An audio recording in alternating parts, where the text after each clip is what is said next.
Assalamualaikum warahmatullahi wabarakatuh.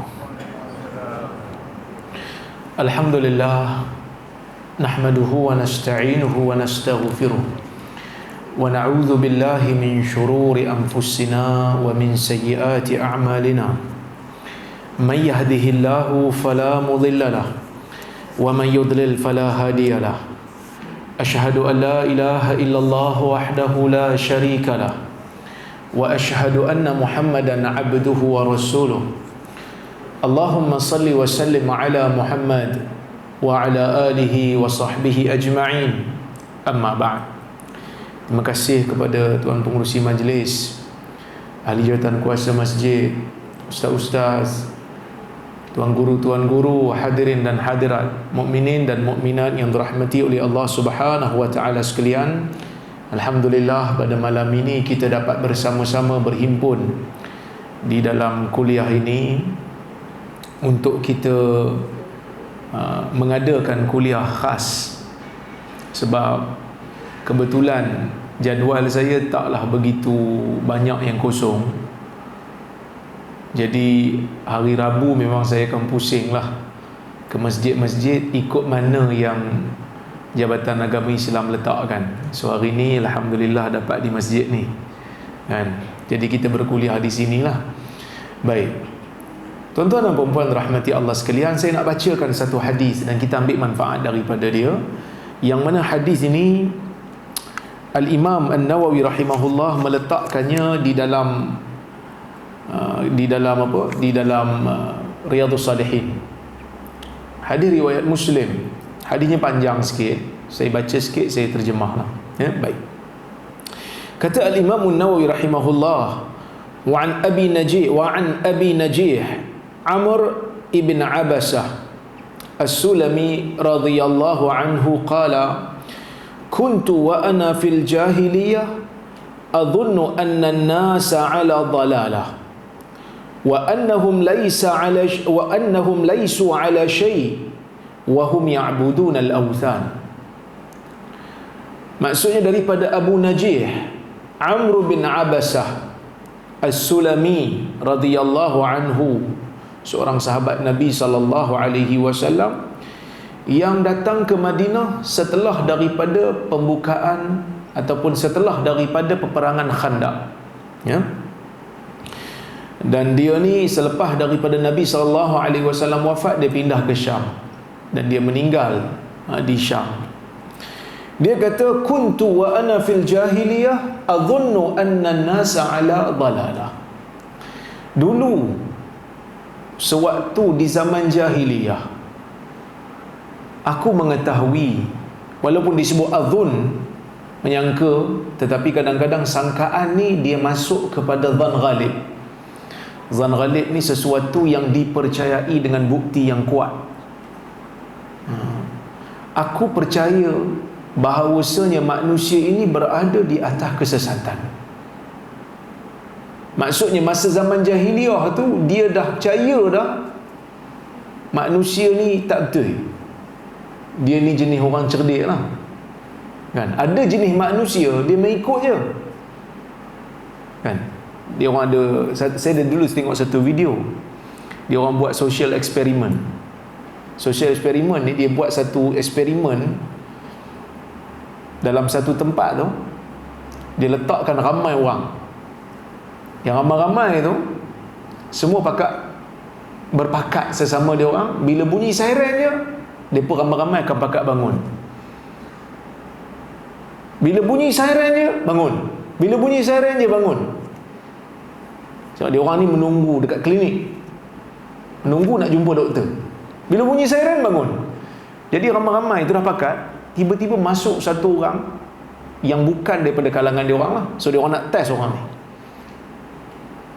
Dia orang ni dia tak tahu apa. Bunyi siren, dia tengok orang bangun. Mula-mula tu dia macam reluctant lah, kan, nak bangun.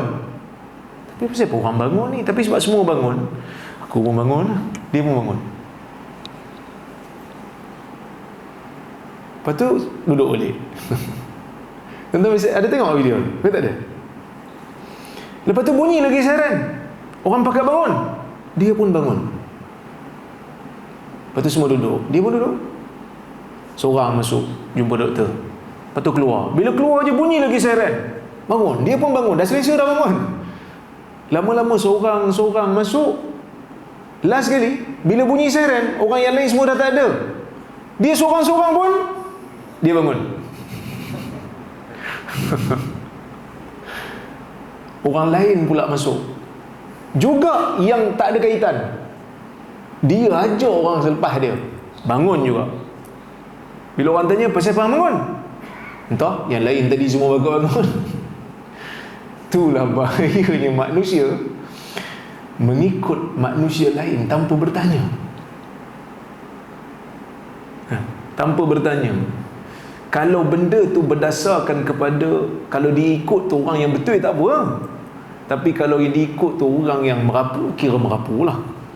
Jadi ada di zaman jahiliah ni manusia yang di zaman jahiliah tu dia tahu dah orang jahiliah ni tak betul ni. Dok pergi sembah berhala, dok pergi sembah benda yang dia cipta ni tak betul. Dia tahu dah. Dia kata adzunnu anna an-nasa 'ala dhalalah. Dulu masa zaman jahiliah ni aku tahu dah, aku sangka kuat dah. Manusia ni tak betul. Manusia ni betul-betul ada atas kesesatan ni. Sebab orang Arab dulu dekat Mekah tu kan mengikut ajaran Nabi Allah Ibrahim, mengikut ajaran Nabi Allah Ismail. Maksudnya orang-orang Arab ni berada di atas tauhid. Sebab itulah Kaabah tu dipanggil Baitullah. Sebab tu ada orang Arab namanya Abdullah, hamba Allah. Sebab mereka memang asal berada di atas tauhid. Dah macam mana yang boleh jadi syirik tu? Bila ada seorang lelaki yang bernama Amr bin Luhai pergi ke Syam. Dia berasal daripada Mekah, dia pergi ke Syam, dia tengok orang-orang Syam ni sembah berhala. Dia kata bagus ni. Dia bawa berhala tu, ajaran tu balik ke Mekah. Maka bermulalah syirik di Mekah. Tapi adakah semua orang-orang yang berada di Mekah tu setuju? Tak semua setuju. Amr bin Abasa di antara orang yang berada di zaman tu yang tak setuju dengan penyembahan berhala. Kita pun biasa dengar cerita Waraqah bin Naufal, Zaid bin Amr. Mereka ni semua tak setuju dengan ajaran yang dibawa oleh puak-puak syirik ni.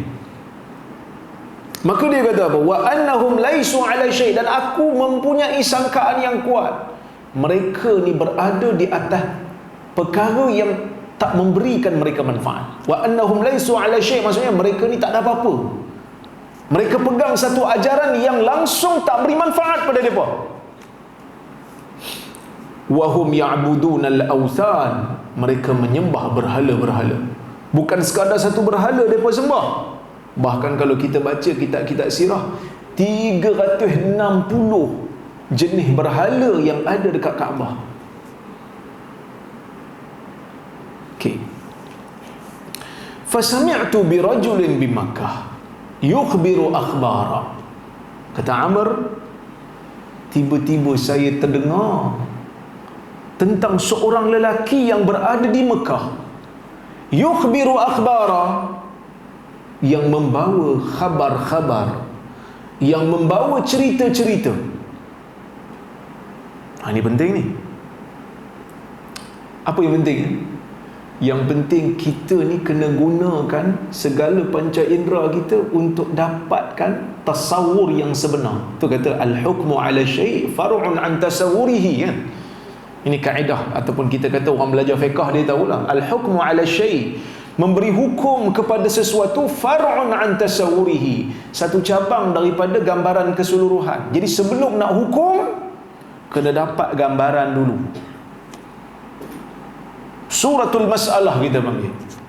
Tasawur. Apa isunya ni? Kan? Apa isunya ni? Dia macam apa? Kadang-kadang bila kita berbahas tentang isu-isu yang panas dalam negara ni, ada orang dia macam, alah pening lah ustaz. Memanglah pening sebab hang tak follow daripada awal. Follow daripada awal baru faham. Kalau dia tak follow pada awal, jangan masuk campur. Pergi makan buah empelam, cukup.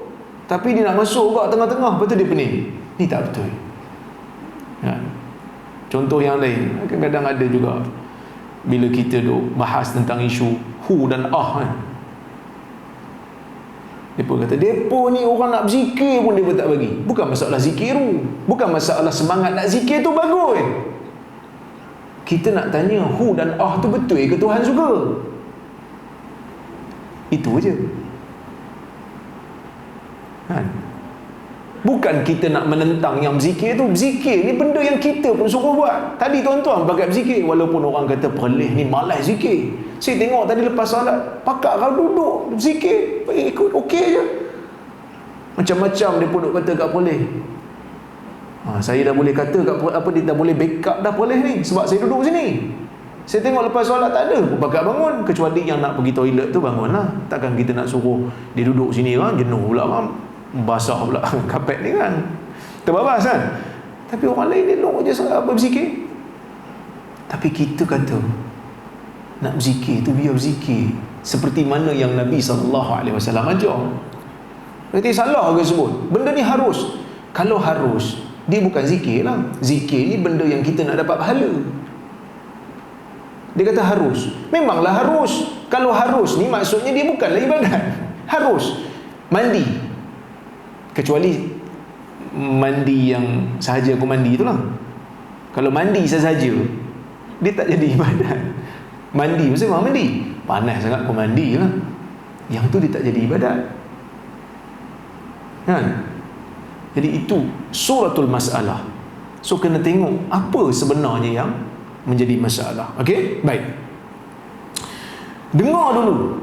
So dia dengar ada seorang lelaki dekat Mekah duk mencerita, duk sebarkan berita, sebarkan ajaran dia. Maka dia nak dengar dulu. Ni orang bijak lah ni. Dia cuba nak dengar, dia cuba nak faham. Dia kata apa? Faqa'adtu ala rahilati.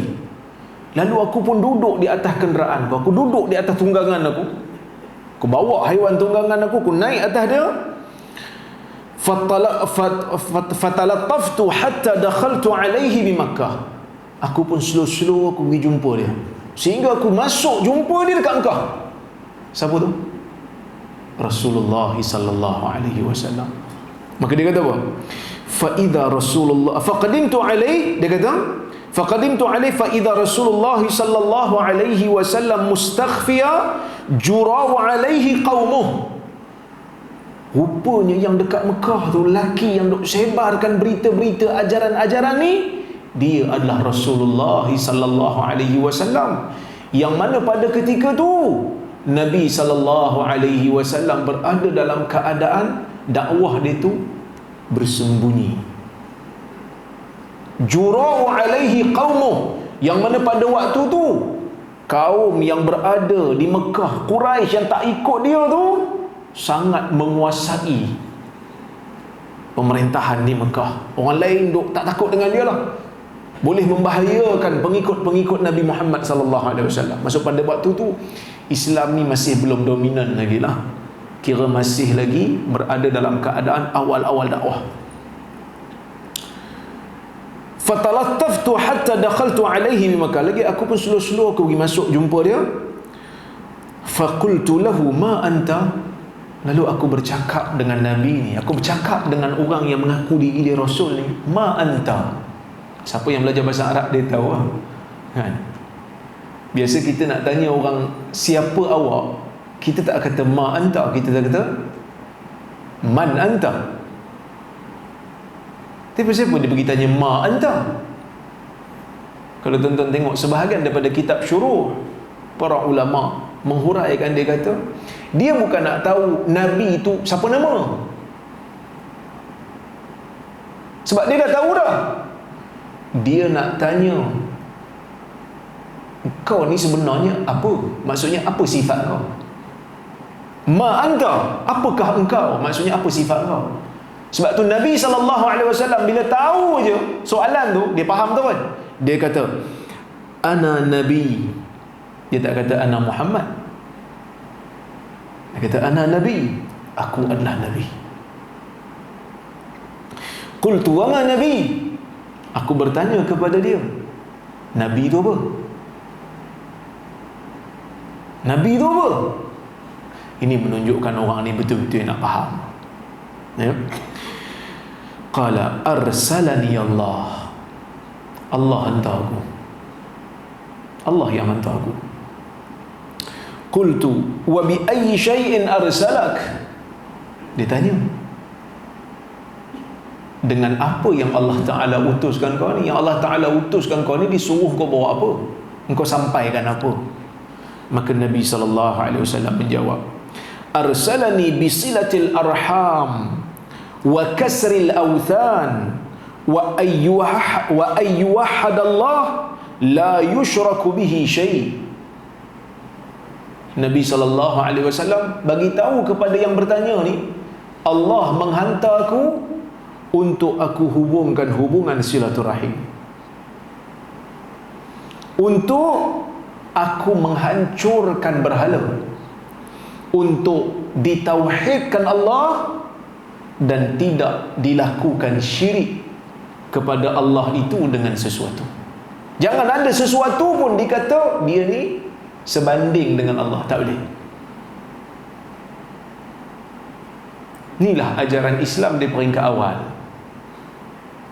iaitu tauhid dan akhlak.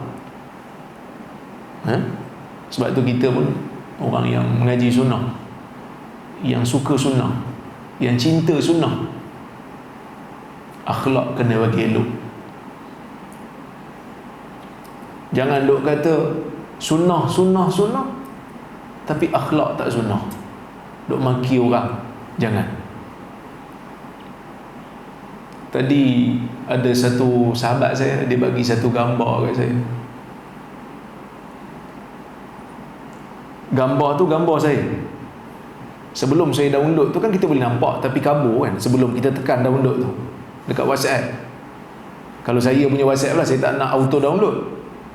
Sebab kadang-kadang ada gambar yang tak elok kita tengok. Bila orang hantar kat kita, kita tengok dulu bayang elok ke tak elok. Bila tengok bayang, ni gambar aku, pasal apa dia hantar kat aku pula? Sobri lah yang hantar. Sobri hantar gambar dia. Saya pun tekan. Tengok macam gambar saya lah, pakai kopiah kan. Saya tekan gambar, tengok mereka edit gambar saya. Mereka tukar gambar saya hidung jadi hidung babi. Si ada telinga mereka lukis.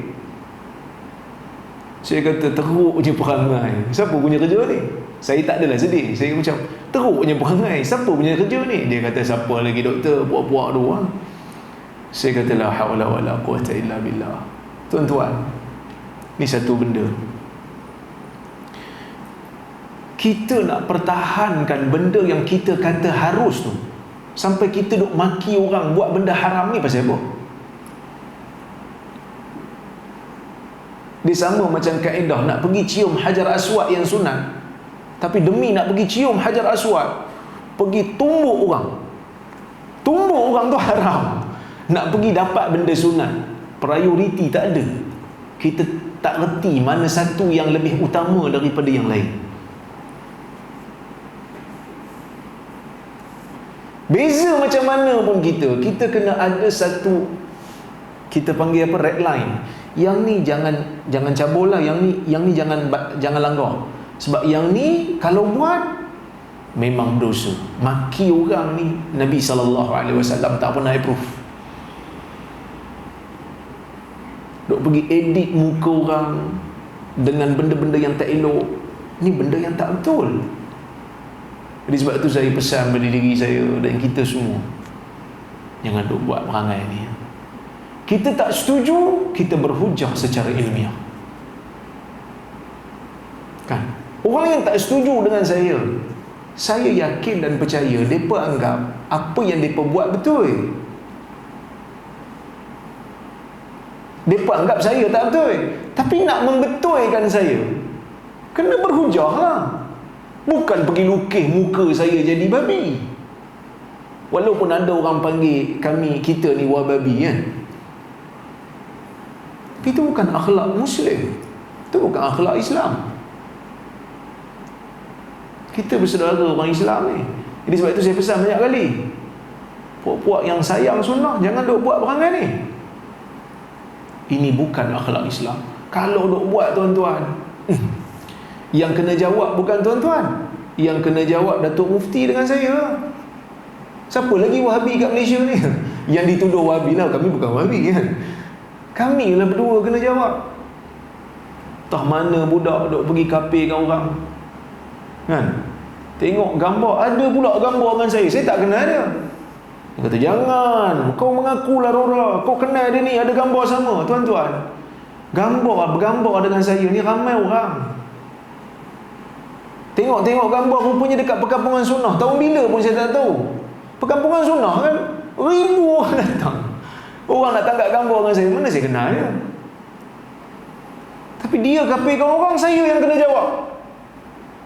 Sebab tu kita kena fikir, orang yang akan menanggung balasan, orang yang akan menanggung kesan daripada perbuatan dan tindakan kurang masak kita tu, ataupun kurang matang kita tu. Fikir jauh-jauh.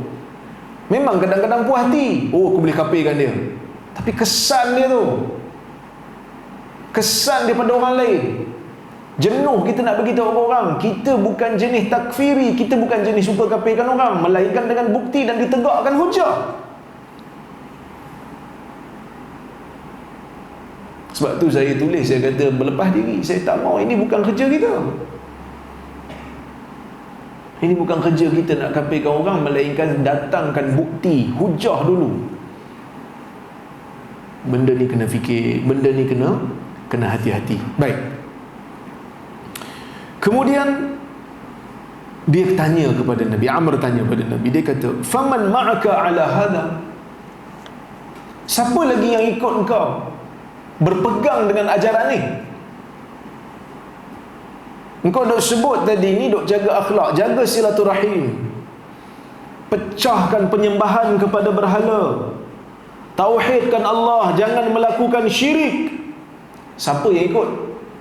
Dia tanya, siapa lagi yang ikut engkau? Maka Nabi SAW kata, hurrun wa abd. Yang ikut aku, kata Nabi, orang yang merdeka dan hamba. Kita tak beza. Hamba pun kalau nak beriman, silakan. Amr kata, wa ma'ahu yawma idzin Abu Bakar wa Bilal radhiyallahu anhuma. Pada masa tu yang ada bersama dengan Nabi SAW ialah Abu Bakar dan Bilal. Masa tu bukan ada Khadijah? Khadijah lagi awal masuk Islam kan? Masa tu bukan ada Ali? Ali pun masa tu ikut Nabi SAW juga. Kenapa Amr ni dia cerita masa tu yang ada dengan Nabi cuma Abu Bakar dengan Bilal, sedangkan dia cerita ni lepas dia masuk Islam? Dah tentulah dia cerita ni, walaupun cerita ni waktu semula-mula dia jumpa Nabi, tapi cerita ni dia ceritakan kepada anak murid dia, dah tentulah lepas dia masuk Islam. Baru dia cerita ke anak murid dia lepas Nabi dah tak ada. Masa tu dengan Nabi SAW ada Abu Bakar dan Bilal. Dah pasal apa tak sebut Khadijah? Pasal apa tak sebut Ali? Sebahagian ulama kata yang dimaksudkan pada waktu tu dalam majlis tu, dalam majlis bersama dengan Nabi pada masa tu Abu Bakar dan Bilal. Ada juga yang kata tak, yang ikut Nabi, yang dia nampak masa tu. Khadijah tak disebut sebab Khadijah tak nampak, Khadijah kat rumah mungkin. Ali pun masa tu budak-budak lagi, kecil lagi, muda lagi lah. Abu Bakar dan Bilal ini sudah tahap rijal, dah tahap kira orang kata apa, kalau dalam perang tu tentera, maka dia sebut gitu. Baik. Qultu, aku berkata, inni muttabi'uk, aku pengikut kamu. Maksudnya bila dia jumpa Nabi SAW tu, dia dah ada keyakinan, dia tahu dah orang yang zaman tu yang tak ikut Nabi ni, yang tak ikut Nabi SAW ni memang sesat, buat benda yang tak bermanfaat. Dia dengar Nabi keluar dekat Mekah, ajar benda yang elok, ajar benda yang baik, ajar yang selari dengan fitrah. Saya ikut kamu, wahai Rasulullah. Nabi SAW kata, innaka lan tastati'a dhalika yawmaka hadha. alla tara hali wa halan nas, engkau tidak akan mampu pada hari engkau ini. Tidakkah kau melihat keadaan aku dan keadaan manusia sekeliling? Lakin irji' ila ahlik fa idza sami'ta bi qad dhahartu fa'tini. Kata Nabi SAW, tetapi engkau baliklah ke keluarga engkau, dan bila mana engkau dengar bahawasanya aku telah menang, datang jumpa. Di sini timbul perbahasaan. Orang nak ikut Nabi, Nabi tak bagi. Nak ikut Nabi ni bukan beriman tu. Beriman tu still dah kira beriman lah dia ni. Sebab dia memang dah yakin dah Nabi tu Rasul. Dah Nabi tak bagi tu, Nabi tak bagi tu untuk dia zahirkan Islam dia, untuk dia menjadi pengikut Nabi dan menzahirkan dia ni dah menjadi Muslim di tempat dia, kerana Nabi SAW bimbang dia ni akan diapa-apakan. Sebab tu Nabi kata, kau balik tempat kau jadi Muslim, kau jadi mukmin, tapi kau jangan kerah lawan orang. Bila kau dengar aku dah menang, datang. Sebab tu Nabi tak kata bila kau dah menang, bila kau dengar aku dah menang masuk Islam. Tak, Nabi tak kata gitu. Nabi kata bila kau dengar aku dah menang, nanti kau datang. Maksudnya Nabi kata kekal sebagai Muslim, kekal sebagai Muslim, tapi jaga kerahsiaan. Sebab apa Nabi SAW tak bagi pada masa tu? Kerana pada masa tu belum lagi disyariatkan jihad. Di Mekah belum lagi disyariatkan jihad qital, angkat senjata, tak lagi. Bila sampai ke Madinah barulah adanya pensyariatan qital, iaitu perang, mengangkat senjata lawan orang harbi ini. Baik. Qala fa dhahabtu ila ahli, dia pun kata aku pun balik ke keluarga aku. Wa qadima Rasulullah sallallahu alaihi wasallam al-Madinah, maka Nabi sallallahu alaihi wasallam pun pergi pindah ke Madinah.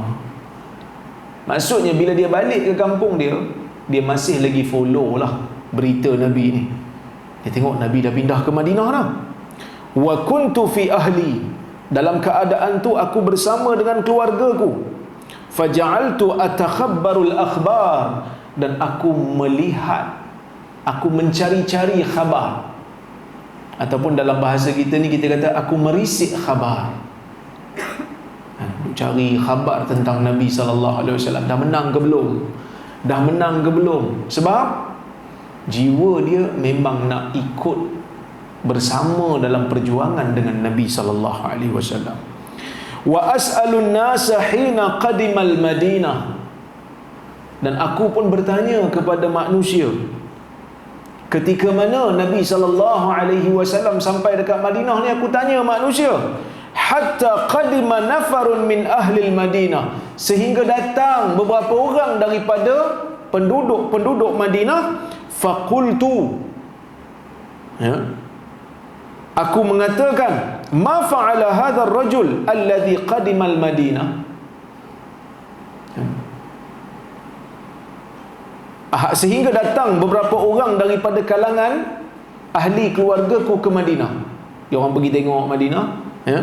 Faqultu ma fa'ala hadha ar-rajul alladhi qadama al-Madinah, apa yang dibuat oleh lelaki yang datang ke Madinah tu? Faqalu, mereka mengatakan, annasu ilaihi sira', manusia ni begitu laju ikut dia. Ini yang ni kita tahulah, memang Nabi SAW bila sampai ke Madinah memang ramailah di kalangan Aus dan Khazraj tu masuk Islam, disebabkan oleh kerana mereka bimbang orang Yahudi akan jumpa Nabi dulu. Takut-takut, sebab orang Yahudi kan kata kan, korang jaga-jaga, Nabi akhir zaman nak keluar, kami akan bersama dengan dia untuk memerangi kamu. Itu Yahudi selalu sebut ke Arab. Jadi orang Arab, Aus dan Khazraj ni takut, dia kata Nabi dah keluar, so kita kena follow dia dulu sebelum Yahudi jumpa. Baik. Wa qad arada qaumuhu qatlahu falam yastati'u dhalik, dan kaum dia memang nak bunuh dia, tetapi mereka tak mampu nak melakukan perkara itu. Kerana Allah Ta'ala jamin dah Nabi kita ni tak boleh dibunuh. Allah Ta'ala pelihara dia. Wallahu ya'asimuka minan nas. Allah memelihara kamu daripada manusia. Faqadimtul Madinah. Lalu aku pun pergi aku pergi ke Madinah. Sebab Nabi SAW dah berjaya dah. Bila Nabi menang aja, Allah Ta'ala berikan kemenangan kepada Nabi di Khandaq, itu dah dikira berjaya lah. Sebab apa? Sebab Khandaq ni ada pakatan yang berlaku. Pakatan apa? Tuan-tuan jangan sebut pakatan lain pula. Pakatan tu dipanggil sebagai Pakatan Ahzab. Dalam takbir pun orang duk sebut wahazamal ahzab, kan? Waktu kita buat sa'i tu pun kita sebut wahazamal ahzab wahdah. Disebut dalam hadis, Tuhan yang mengalahkan tentera al-ahzab dengan sendirinya. Ahzab ni dia kira macam peperangan yang menjadi penentu. Sebab dalam perang Badar Nabi menang. Perang Uhud Quraisy menang. Perang Ahzab penentu lah. Sebab tu Abu Sufyan dia pakat dengan orang Arab ni. Dia pakat dengan orang Arab lawan Nabi SAW dekat Madinah. Tu yang Nabi terpaksa buat parit tu. Sebab ramai tentera Pakatan Ahzab ni. Pada masa tu ada cakap-cakap daripada orang-orang yang munafik pada masa tu. Mereka memperlekehkan Nabi SAW. Sehingga mereka kata apa? Muhammad ni janji dekat kami, kononnya kami boleh dapat harta rampasan perang Rom dan Parsi. Dia punya sembang. Tapi hari ni kita nak pergi toilet pun takut. Sampai tara itulah dia orang troll Nabi SAW. Tapi akhirnya Allah Ta'ala mengalahkan Pakatan Ahzab ni.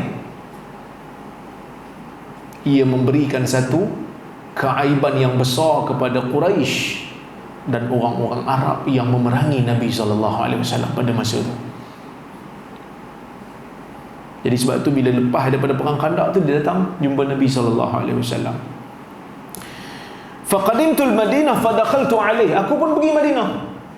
Aku jumpa dengan Nabi SAW. Faqultu ya Rasulullah. Aku pun berkata, wahai Rasulullah, ata'arifuni? Ya Rasulullah, kenal saya lagi? Nabi SAW kata, na'am, kenal. So Nabi ini dikira memang dia ambil perhatian kat orang. Tuan-tuan, benda ni memang susah. Nabi ni berapa ramai orang datang jumpa dia. Rombongan datang ramai. Kan, saya ni bukanlah glamour mana pun, tapi kadang-kadang orang datang kat saya, dia punya sembang tu, saya duk fikir, dia ni siapa? Bukan sombong, tak ingat. Tak ingat. Kadang-kadang ada orang call kita, Assalamualaikum Syah, dia punya sembang tu macam, weh, siapa ni? Bila kita minta maaf, siapa ni? Dia merajuk sampai hati, tak save nombor Ana je. Kita pun terpaksa cakap, ni handphone baru, nombor hilang. Kita tak ingat. Lagi malang kita save nama pun tak ingat juga. Jadi kena lepas ni nak save nama tu kena panjang-panjang sikit. Kena letak nota tu, jumpa dia kat mana, baru boleh ingat. Tapi Nabi SAW ingat orang ni. Walaupun kira dia ni bukanlah siapa-siapa pun, tapi sebab Nabi SAW menghargai manusia.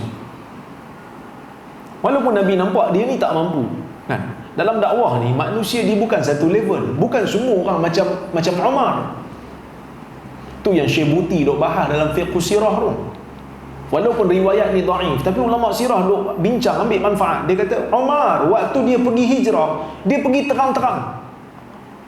Dia kata siapa yang nak jandakan, siapa nak balukan isterinya ataupun yatimkan anaknya, jumpa aku di belakang lembah ini. Aku nak pergi hijrah ikut Muhammad.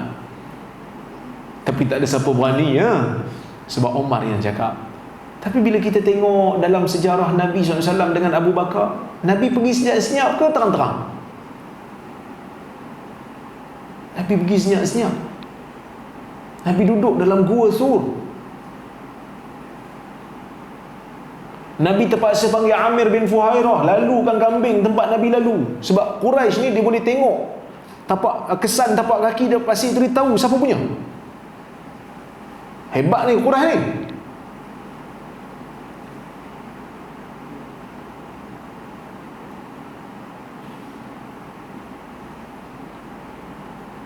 So timbullah persoalan antara iman Nabi dengan iman Umar, siapa lagi kuat?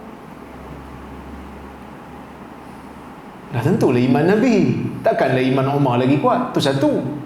Dah, kalau iman Nabi lebih kuat, keyakinan Nabi lebih kuat, pasal apa Nabi tak terang-terang? Pasal apa Umar pergi terang-terang? Nabi pergi sembunyi-sembunyi. Macam beliau, kita bukan, kalau orang tanya soalan macam tu, kita boleh jawab, ni banyak tanya, Wahabi lah ni. Tak boleh kata macam tu. Kan? Kita kena jawab betul lah. Kena cari di sudut hikmahnya pasal apa. Syekh Al-Buti dia jawab. Dia kata, betul lah iman Nabi dengan iman Umar. Iman Nabi itu tinggi lagi, keyakinan Nabi pun tinggi lagi. Sebab itu Nabi yang pergi. Sebab tu Nabi yang tenangkan Abu Bakar dalam gua tu. Kan dia kata, ya Rasulullah, law ra'a ahaduhum ila qadamaihi absarana. Ya Rasulullah, dia kata, law nadhara ahaduhum ila qadamaihi la absarana. Kalau salah seorang daripada mereka tengok kaki mereka, mereka akan nampak kita kat bawah ni. Abu Bakar takut. Apa Nabi kata? La tahzan, ma dhannuka bithnain illa Allah thalithuhuma. Ma dhannuka bithnain Allahu thalithuhuma. Yang kamu sangka berdua tu Allah yang ketiga bersama kita. So Nabi tenangkan, relax Abu Bakar, relax. Allah ada bersama kita. So Nabi yakin, Nabi percaya. Tapi kenapa Nabi pergi sembunyi-sembunyi? Kerana Nabi ni contoh manusia. Nabi ni uswatun hasanah. Nabi menjadi ikutan. Apa yang Nabi buat, orang ikut. Apa yang Nabi buat, orang follow. Dan Nabi sedar dalam kalangan umat dia bukan semua gagah macam Umar. Kalau Nabi buat macam Umar, orang semua pakat nak jadi macam tu, sedangkan bukan semua mampu. Kita bagi laluan pada azan eh?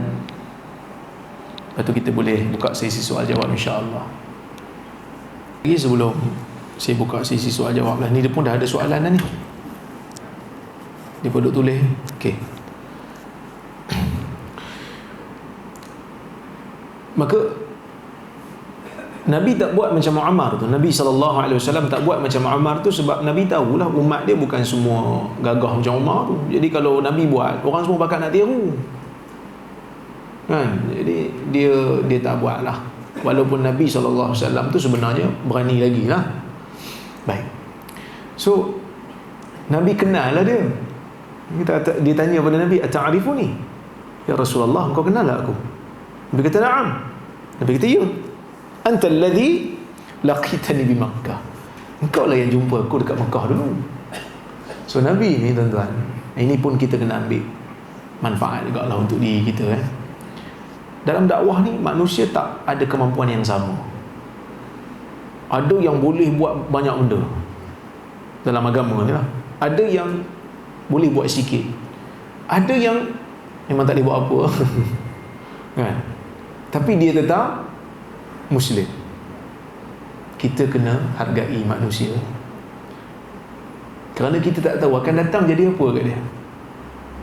Hargai manusia ni, kerana memang Allah Ta'ala berikan kepada mereka kemampuan itu berbeza-beza. Maka Nabi tu kata, antal ladzi laqitani bi Makkah, engkau yang jumpa aku dekat Mekah dulu. Qala faqultu ya Rasulullah akhbirni amma 'allamaka Allah wa ajal ahluhu. Ya Rasulullah, tolong ajarkan kepada saya apa yang Allah Ta'ala ajar engkau yang saya jahil tentangnya. So memang dia ni dah beriman dah, dia nak tambah ilmu dia. Maka Nabi SAW pun dalam hadis ni, Nabi ajar dia tentang salat, Nabi ajar dia tentang wudu, Nabi ajar dia, dan Nabi sebut dalam hadis tu, bila wudu tu dia ambil, air wudu tu akan mengalir dengan dosa-dosa kecil yang dia buat. Nabi sebut dalam hadis tu. Bila dia baca hadis ni kepada para sahabat dan tabi'in, ada seorang sahabat ni, nama dia Abu Umamah. Abu Umamah ni dengar Amr bin Abasah menceritakan hadis ni kepada dia. Lalu dia kata apa? Dia kata, ya Amr bin Abasah, wahai Amr bin Abasah, undur ma taqul. Hati-hati apa yang kau hati-hati apa yang kau sebut ni. Dia kata, fi maqamin wahid yu'ta hadzal rajul. Adakah pada satu keadaan semua ni diberikan kepada seorang lelaki? Maksud dia macam tak percaya kan? Tu ke fadilat-fadilat yang dicerita ni? Maka kata Amr, faqala Amr, ya Aba Umamah, laqad kabirat sinni wa raqa 'azmi wa iqtaraba ajali wa ma bihajah an akdziba 'ala Allah Ta'ala wala 'ala Rasulillah sallallahu alaihi wasallam. Dia kata, wahai Abu Umamah, tulang aku pun dah reput. Dia kata, kabirat sinni, umur aku pun dah tua. Dia kata, waraqa 'azmi, umur aku dah tua, tulang pun dah reput. Dia kata, ajal pun dah hampir. Aku tidak ada lagi hajat, aku tak ada keperluan pun nak tipu atas nama Allah, apatah lagi nak tipu atas nama Nabi yang engkau sendiri nampak. Kalau tipu atas nama Allah tu mungkinlah kau tak nampak Tuhan kan. Ni kau pun nampak Nabi, engkau pun tahu Nabi. Takkan aku nak tipu atas nama Nabi yang kau dan aku kenal, yang kau dan aku pernah nampak.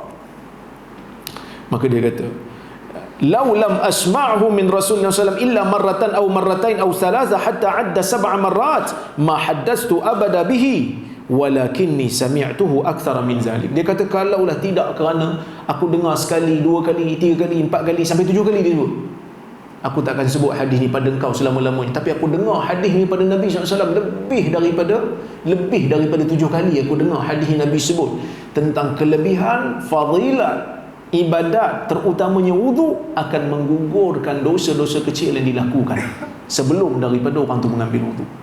Jadi tuan-tuan dan puan-puan rahmati Allah sekalian, hadis ni nak bagi tahu kat kita apa dia? Yang pertama sekali, berkenaan dengan bagaimana Nabi SAW layan manusia. Manusia ni Nabi SAW layan dia dengan baik dan dengan berhemah, dan Nabi menghargai manusia. Nabi SAW tak sombong dengan manusia.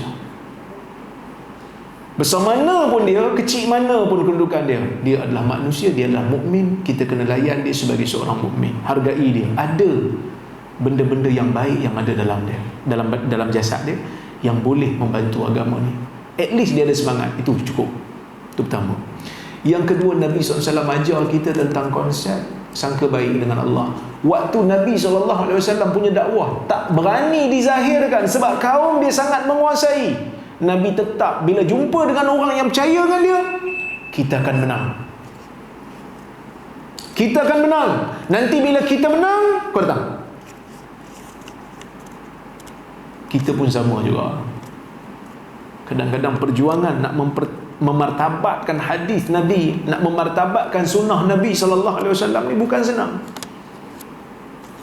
Susah. Sampai kena edit lah muka. Punya handsome saya ni, cewa kan.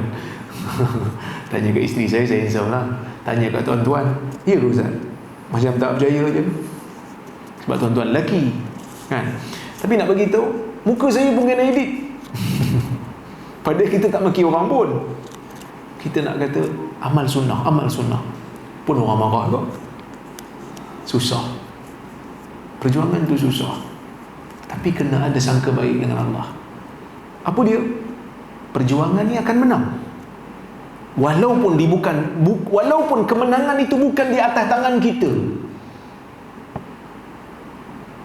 tapi kita kena pastikan kita bersama dengan perjuangan tu. Perjuangan memahamkan orang tentang kepentingan sayang kepada hadis. Dia bab Quran ni tak ada masalah. Quran memang orang tengok orang buat kuliah tafsir, ada orang marah? Tak ada. Tapi kalau orang buat kuliah hadis, tuan-tuan tengok dekat komen-komen kat Facebook, duk maki. Orang suruh tengok kuliah, dia pergi tengok view, kira orang. Tak payah tengok view lah. Kau nak tengok view ramai, tengok konsert Michael Jackson. Juta orang tengok. Adakah Michael Jackson punya konsert itu ibadah pada Allah? Tak. Benar ataupun tidak bukan kira pada jumlah view. Tambah pula kalau kita baca perbahasan yang berat-berat, orang susah nak ni, orang susah nak hadam kan? Sebab saya tak pandai nak buat lawak, saya tak pandai nak bagi benda-benda tangkal-tangkal goreh 2468 ni, motor tak hilang, itu saya tak pandai. Kita bawa apa yang Nabi SAW sebut dalam hadis. Orang mungkin rasa tak happy nak dengar, ramai manusia rasa berat, tak apalah, yang nak dengar, tak nak dengar pun tak apa.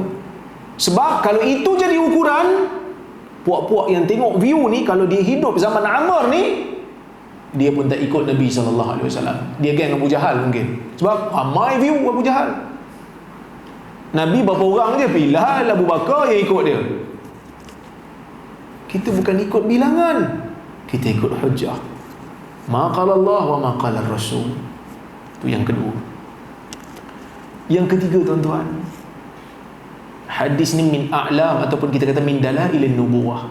Hadis ni mengandungi kebenaran dakwah Nabi SAW. Waktu Nabi tengah kena, orang kata apa, kena tekan, dikuasai oleh orang-orang Quraisy yang tak beriman dengan dia, tetap dia kata kita akan menang. Nanti bila menang, kau datang. Itu jugalah yang dijanjikan oleh Nabi SAW kepada Suraqah bin Malik.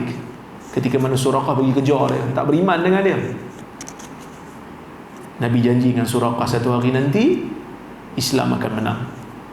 Akhirnya Suraqah pun masuk Islam juga lah. Dan diberikan kepada dia perhiasan Maharaja Parsi tu kan. Tak diberi pada zaman Nabi SAW, sebab Nabi wafat sebelum tu. Diberi pada zaman Umar sebagai tahqiq, sebagai kita panggil apa, pelaksanaan kepada janji Nabi SAW yang pernah dijanjikan kepada Suraqah. Jadi kita pun kena ada semangat itu. Semangat bukan semestinya menang itu di atas tangan kita. Memang kadang-kadang ada orang, dia nak dia je.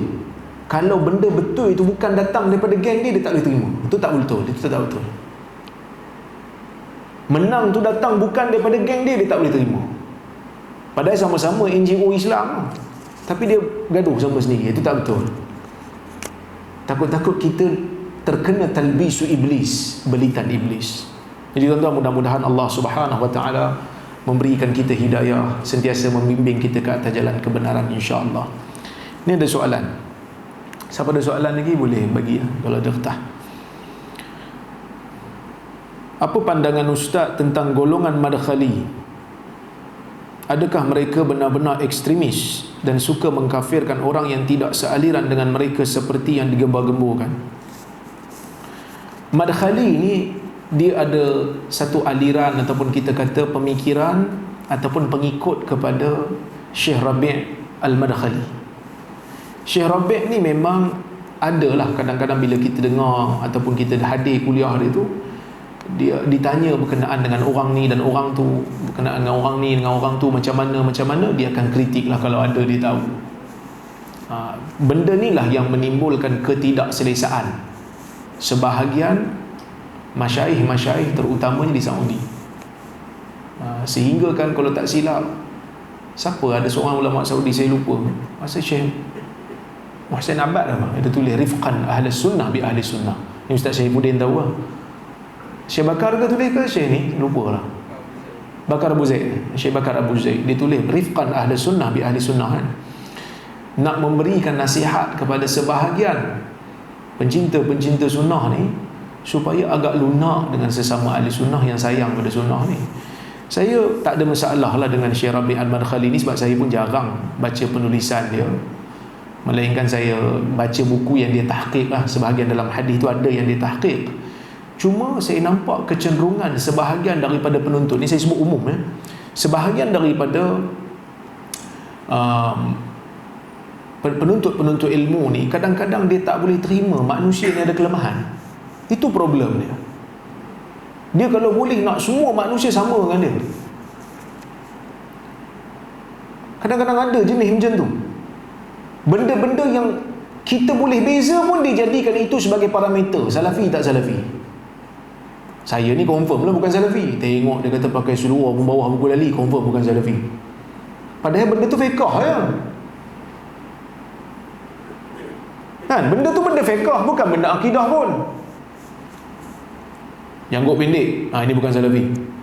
Dia tak tanya janggut pendek ni pasal apa, ada masalah ke, tak ada masalah ke kan. Kalau saya pun tengok orang janggut panjang-panjang, kita pun ada rasa macam rasa cemburu lah juga. Kenapa aku tak boleh macam tu? Sebab saya ada sikit masalah kulit lah. Tapi tak berjangkit, jangan risau. Dia masalah genetik sikit kan. Jangan jadikan isu-isu fiqah sebagai isu prinsip. Sebab ulama-ulama zaman dulu pun ada yang membenarkan isbal ni. Tengok Ibn Hibban punya tajuk bab dalam Sahih Ibn Hibban. Dia antara orang yang membenarkan kalau tidak berlaku sombong. Dah, kalau korang hidup zaman Ibn Hibban betul dia pakai tak?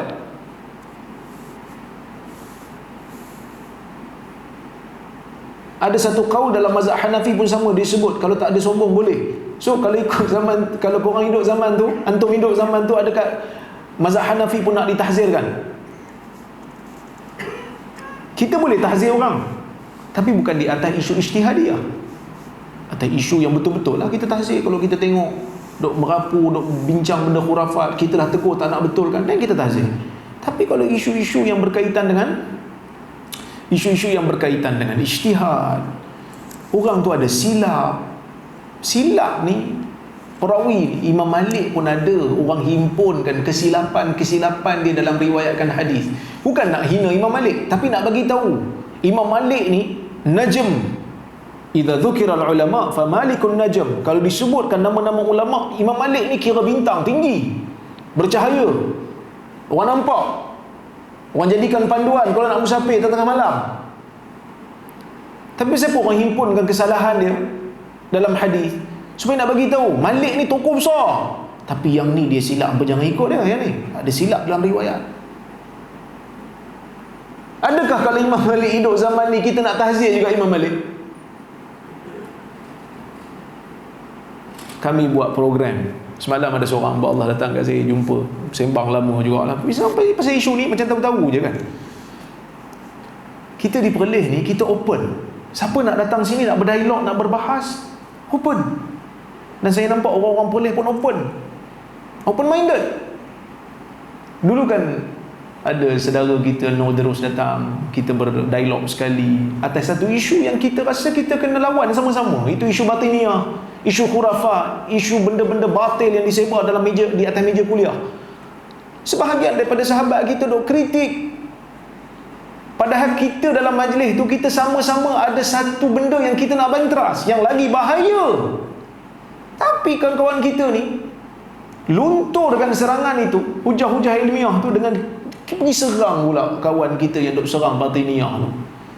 Tak cerdik. Lepas tu dia kata, oh kita ahli sunnah tak boleh duduk dengan ahli bidah. Kan ulama kata la tujalisu ahlal ahwa ataupun ahlal bidah. Jangan kamu tujalis, bukan la tajlisu. Tujalis maksudnya jangan kamu sentiasa duduk sama dengan dia. Itu je. Itu pun kalau kita anggap dia ahli bidah lah. Kalau perbezaan tu kita anggap perbezaan yang sikit, tak ada masalah kita berkawan dia tu. Kadang-kadang bila kata, oh kita tak duduk dengan ahli bidah, bukan tak duduk, bukan tak bagi duduk, tak bagi berkawan. Pasal apa tak bagi berkawan? Sebab takut nanti bila dah terlalu rapat kita rasa keberatan nak tegur dia punya bid'ah tu. Dia punya sembang kemas, jangan duduk dengan ahli bid'ah, kita tak boleh. Tapi bila kita tengok dia punya profil, belajar dekat universiti awam, dekat universiti awam tu ada tak orang yang sama pemikiran, aliran dengan orang yang kami jemput sebelum ni? Ada. Boleh pula duduk situ, ambil sijil lagi, ambil exam lagi. Tang dia boleh, tang kita tak boleh. Tang kita dia punya serang, macam kita hilang prinsip. Tapi tang dia, tak apa ustaz, saya orang biasa-biasa je ustaz. Ustaz lah yang kena. Hang punya sembang. Itu yang kita agak sedih sikit lah. Kita ada benda yang kita kena anggap yang ni prinsip, kita kena pegang sama-sama. Hak yang ni perbezaan dari sudut, kita panggil apa? Pelaksanaan ijtihad. Nak tengok mana yang menguntungkan dakwah kita. Ada yang tak setuju, dia kata apa Rora sikit-sikit nak pergi turun debat, sikit-sikit nak debat. Saya bukan debat, saya jaranglah ajak orang debat. Saya cuma terima. Itu pun kalau saya rasa sesuai lah. Kalau saya rasa tak sesuai, malah saya tak layan lah. Tapi kalau saya rasa macam boleh kot, ada masa kosong. Sebab tuan-tuan, turun debat ni penat. 3 pagi tidur, nak kena training, nak kena buat soalan, nak kena anticipate dia punya hujah. Kita nak kena, dia nak kata apa. Sebab bukan kita je nak tanya dia, dia pun nak tanya kita. Betul? Jadi kalau saya rasa ada masa kosong sikit, saya layan lah kan. Kalau dia cabar, ada orang kata tak sesuai, tak apalah, buat tak sesuai tak apa. Pergilah mengajar dekat Yayasan Taklim tu, pergilah mengajar dekat Baitur Rahmah tu. Kita tak kacau, kerana kita sama-sama buat benda baik. Kita sama-sama nak supaya orang ikut balik sunnah Nabi SAW. Cuma kena bezakan, yang ni prinsip, yang ni perbezaan ijtihad kan? Adakah semua ulama' tak pergi berdebat? Ada ulama' yang pergi berdebat. Ibnu Abbas pergi berhujah dengan Khawarij. Ibnu Abbas pergi berhujah dengan Khawarij. Cuma kita kena pastikan bila kita turun berdialog dan berdebat, kita kena pastikan kita ada kemampuan. Sebab tu saya kata, tak semua saya terima, tak semua saya sambut. Kita kena tengoklah juga isu ni, kita ada kepakaran tak? Kalau tak ada, tak payah kan, bagilah orang lain. Kalau kita rasa kita boleh pergi, kita dialog lah. Tapi tuan-tuan, kita kena ajar generasi kita menerima manusia tu dengan kekurangan yang dia ada. Kerana kita pun ada kekurangan juga. Kita pun ada kekurangan. Kau nak kira sunnah tak sunnah? Dia kata tuan-tuan, kita ni kena ikut sunnah tuan-tuan. Sunnah. Tapi yang cakap tu pun kadang-kadang badan besar, makan pun tak sunnah. Bukan saya nak kata apa, tapi kadang-kadang ada yang makan tak sunnah, sampai 3-4 pinggan. Nabi suruh makan, bahagi perut pada 3. Dia buat makan pun dia tak sunnah. Kita malah nak cakap, tapi sebab dah cakap lah. Ada manusia ada kelemahan. Kau pun ada kelemahan, kau pun tak ikut sunnah dalam setiap keadaan. Tapi kita perbaiki, kita cuba yang terbaik. Mudah-mudahan Allah Subhanahu Wa Taala merahmati kita semua, insya-Allah. Jadi tuan-tuan, saya minta maaf terkasar bahasa tersilap kata. Apa yang baik daripada Allah, apa yang buruk datang daripada kelemahan diri saya. Kita berhenti dulu sini. Aku qauli hadza wa astaghfirullahal azim li wa lakum. Wassalamualaikum warahmatullahi wabarakatuh.